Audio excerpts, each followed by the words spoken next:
Muito bem, estamos chegando ao final do nosso programa. Nesse último bloco, vamos falar com a doutora Patrícia Trunfo, que, aliás, já fez um comentário aí, a nossa comentarista, né?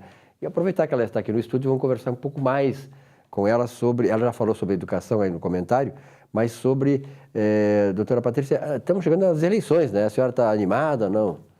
Olha, Silvio, está complicado, né? Está bem complicado. Realmente, a gente tem que analisar, ouvi a doutora Micheline agora há pouco, realmente temos que fazer uma análise dos candidatos, porque o Brasil está numa crise violenta e nós temos que mudar, né? Mas, sim, estou otimista. Acho que ainda temos alguma luz no fim do túnel, só que temos que escolher muito bem, principalmente os do Legislativo. Porque o presidente, nosso maior problema, até acho que não é o presidente da República. Eu concordo com a senhora. É o Congresso Nacional. Porque no nosso sistema não adianta a gente ter um presidente que tenha ótimas ideias e ótimos projetos. De projeto você não passa no Congresso. Não passa no Congresso. Então a gente tem que montar aquele nosso Congresso Nacional, está um horror. E nós temos que montar um Congresso novo. Porque senão...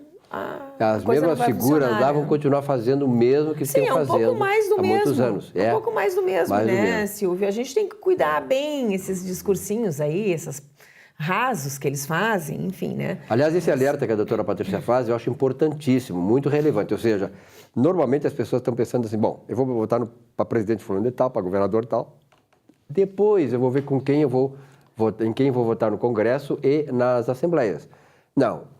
Como ela disse, quer dizer, é importantíssimo, tão ou mais, e, conforme ela disse, é mais importante até o parlamento, porque ali é que filtram-se os projetos e tal. Então não adianta um grande presidente ter grandes projetos se não passa no Congresso. Se não passa no Congresso, exatamente.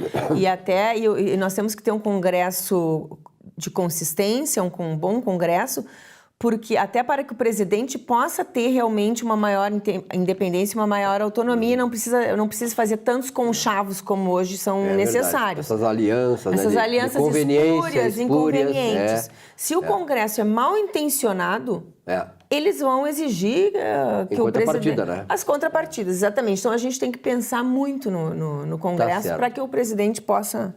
Né? Doutora, a semana passada teve um evento aí envolvendo patrimônio histórico. Há novidades nessa área, né? Silvio, o evento foi tão bom que tu não pode imaginar. Era um evento interdisciplinar, os palestrantes, o pessoal saiu muito satisfeito. Foram 2 dias de debates intensos sobre a questão do nosso patrimônio histórico. E nós concluímos com o lançamento do Seminário Internacional, que vai ocorrer entre os dias 4 e 6 de setembro de 2019 aqui em Porto Alegre. Então, realmente, foi um bom debate, assim, no mês passado. E na área municipal, o que existe de novidade nesta área envolvendo patrimônio histórico? Essa semana, Silvio, nós estamos muito preocupados, porque o patrimônio histórico está levando um tabefe do poder público municipal. Aliás, não é apenas o patrimônio histórico, o patrimônio cultural em geral, né? No mesmo mês em que nós, ainda dentro do mesmo mês em que nós comemoramos o Dia Nacional do Patrimônio Histórico, um dia após o falecimento do Paixão Cortes, parece a coincidência, a impressão que a gente tem é que o Poder Executivo Municipal resolveu dar de presente esse tabefe ao Paixão Cortes, né? Um dia depois do seu falecimento, né?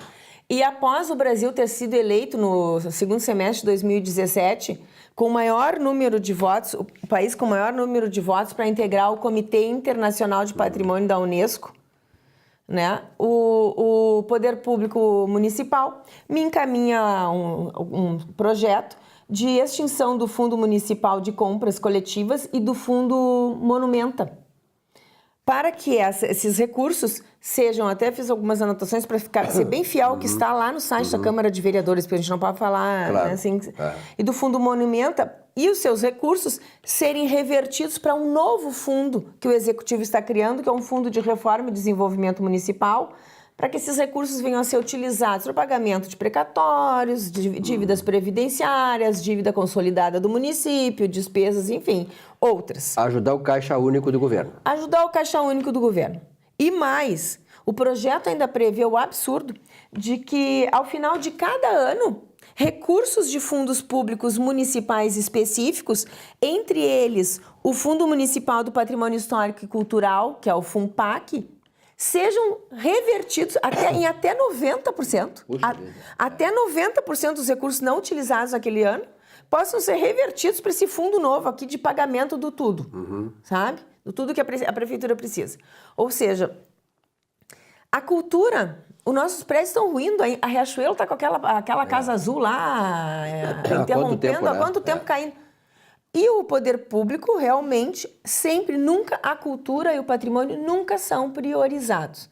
Então, estão desviando recursos que têm destinação específica.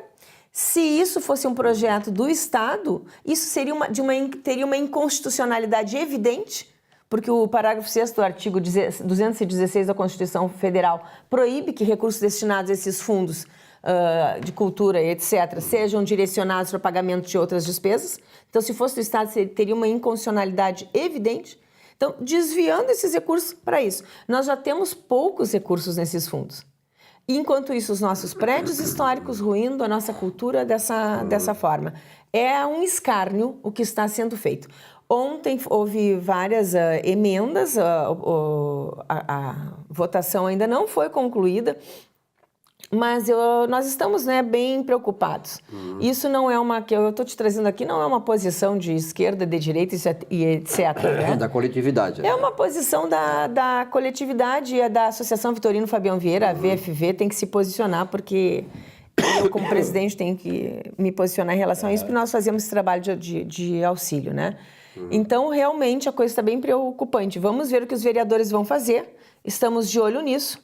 E já também lancei, a diretoria da VFV lançou nota na nossa página, convidando a população a observar quais foram os partidos que aprovaram, se esse absurdo for aprovado, que aprovaram esse TABEF na cultura e no patrimônio histórico. Agora, é importante, né, doutora Patrícia, que é o seguinte, a gente sabe que quando há um tombamento, quer dizer, um prédio vai ser incluído no patrimônio histórico, há um tombamento, ele não pode ser reformado e tal, ele tem que ser mantido, ele tem que ser preservado. Ele tem que ser preservado de acordo com as suas estruturas. Exatamente. Só que aí tem um outro lado também, que eu vou ser o advogado, o Brace Meredith, que foi o advogado do diabo daquele famoso livro. Quer dizer, é preciso também que o poder público não só disponha desse recurso para essas obras de restauração e de preservação. É preciso que isso seja feito. Então nós vemos assim, várias obras, eu passo por Porto Alegre, várias obras tombadas que estão sendo destruídas. Então não adianta tombar se não for preservar. Mas, Silvia, é exatamente isso. Aliás, tu colocaste muito bem. Porque dentro do projeto, eu posso desviar para esse fundo do pagamento de todo o resto aí. Claro. Até 90% dos recursos que não foram nada. Utilizados, eu não vou utilizar os recursos propositadamente para que eu possa desviar no fim do ano. Entende? E o mais interessante e o contraditório de tudo isso é que esse novo fundo que eles querem criar, para onde vão ser desviados esses recursos, entre outros, da cultura e do patrimônio histórico, né? Esse fundo, ele vai ser gerido por secretários, entre os quais não está, por óbvio, o secretário da Cultura. Claro. O secretário da Cultura não vai opinar, não faz parte da gerência. É uma coisa, claro, que é intimamente ligada com a cultura. Exatamente. Então, assim, é bem complicado. Eu acho que é uma contramão na história. Eu fiz até um elogio à administração do Marquesan um tempo atrás, porque ele enviou um projeto de lei aumentando as penas e querendo penalizar os pichadores, etc. E agora me apronta uma dessa. Mas, na verdade, a gente está vendo, né, Silvia? Ninguém é bobo, né? A gente está vendo o que está acontecendo com Porto Alegre, né? Porto Alegre está uma cratera só. A gente está sendo ameaçado de ter uma roda de um carro sofrer um acidente a qualquer momento. E isso aí está sendo deixado dessa forma, como forma de pressão. Eu vou deixar a cidade esburacada para que eu consiga aprovar depois, tudo que eu quiser lá na Câmara de Vereadores. Patrícia, né? Então, muito obrigado pela tua presença aqui. Parabéns pelo trabalho que tu realiza nessa área, viu? Muito obrigada. Acho fundamental. Não, acho que a sociedade tem que se manifestar e tem que ajudar, né? Com certeza. Bom, o nosso Economia e Desenvolvimento vai ficando por aqui nesta semana. Um bom setembro, quando setembro vier, está chegando aí já. Primavera, enfim, uma bela semana para todos vocês. Obrigado pela audiência. Economia e Desenvolvimento volta na semana que vem. Até lá.